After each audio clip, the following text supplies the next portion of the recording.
Welcome to In Your Face on Hot Takes TV. I'm Brandon Lee with Drew Galloway and Adam Dreyfus.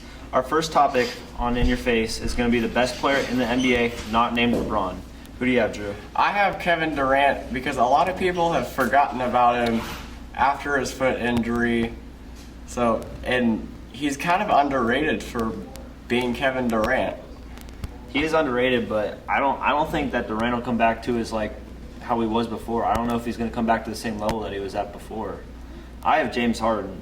James Harden, day in, day out, is a lighting up scorer. He lights up the court when he comes on the court. I think it's Anthony Davis, because how old is Anthony Davis? 22, 23 years old, and he can drop triple doubles on any given night, and he's one of the best players in the NBA, averaging some of the best stats there are. James Harden gets triple doubles quite often. James Harden, 40 points. Kevin Durant can light you up for 50 any given night if he has the opportunity to. Same can Harden, but at least Harden can stay healthy. All right, our next topic is who will win the Heisman this year? Nick Chubb. I'm not even going to let them start. It's going to be Nick Chubb of Georgia. This past year, he only started 8 games, but he ran for 1,500 yards. And every single game he started, he ran for over 100 yards. We all know it's going to be Ezekiel Elliott.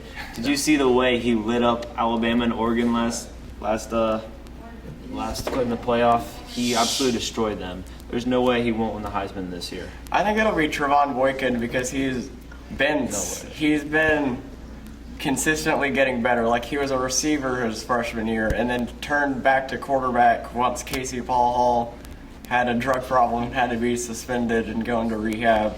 And he's gotten so much better with the new offensive coordinator at TCU. We all know it's going to be Elliott. And our next topic is which QB should start for Ohio State. Personally, I think it's going to be J.T. Barrett. He was really good this season. When Miller came down, Barrett stepped up. He won them games. He got them to the point they were, where Cardale Jones then took over. And I think J.T. Barrett is the best quarterback they have at that program. I think that you can go. I think after the last 3 games of the season, you have to start Cardale Jones because of how big he is and how people are calling him a Heisman contender, and we don't even know if he's going to start or not. He's 6'5", he can throw bombs, but he's also could be a boom or bust.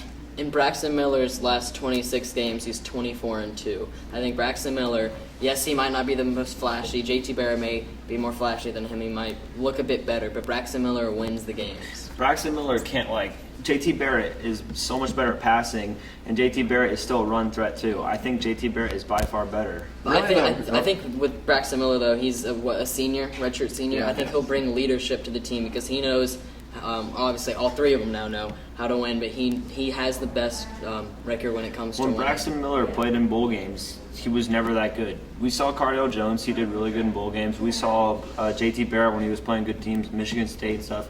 He got them to those wins. Braxton Miller never showed that he could do Braxton Miller went 12-0 one year, and then the very next year he went 12-0. However, he did lose to Michigan State. That was Michigan State's offense was just a bit too much that game. And then the Clemson game, I don't think any of the Ohio State players are motivated that game, knowing that J.T. Barrett led Ohio State over Michigan State.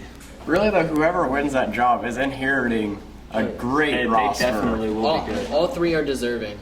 And this Ohio State team is probably the favorites right now. And with Ezekiel Elliott, they'll be really good this year. All right, thank you for watching. Tune in next time to In Your Face.